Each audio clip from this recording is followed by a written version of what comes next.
તો વલસાડમાં ભારે વરસાદના કારણે મધુબન ડેમમાં નવા નીર આવ્યા છે. ડેમમાં નવા નીર આવતા 8 દરવાજા 1.3 મીટર ખોલવામાં આવ્યા છે. મધુબન ડેમની સપાટી 72.10 મીટર પર પહોંચી છે. ડેમમાં 54,000 ક્યુસેક આવક અને 39,900 ક્યુસેક જાવક છે. ડેમમાંથી નીર છોડાતા દમણગંગા નદી બે કાંઠે થઈ છે. દમણગંગા નદીના કિનારે નહીં જવા લોકોને અપીલ કરવામાં આવી છે.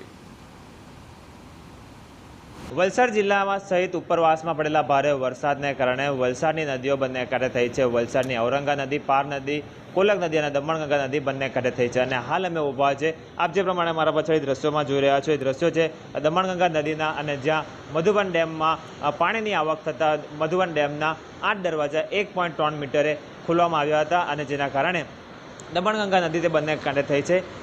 મધુબન ડેમના અંદર 54,000 ક્યુસેક પાણીની આવક થઈ છે અને 39,900 ક્યુસેક જે છે તે ક્યુસેક પાણી છોડવામાં આવી રહ્યું છે, જેના કારણે દમણગંગા નદી બંને કાંઠે થઈ છે. જેના કારણે વહીવટીતંત્ર એલર્ટ મોડ પર જોવા મળ્યું છે અને વહીવટીતંત્ર દ્વારા લોકોને દમણગંગા નદીના પટ તરફના ભાગમાં નીચાણવાળા વિસ્તારોમાં માછીમારી તેમજ કપડાં ધોવા ન જવા માટે અપીલ કરવામાં આવી છે.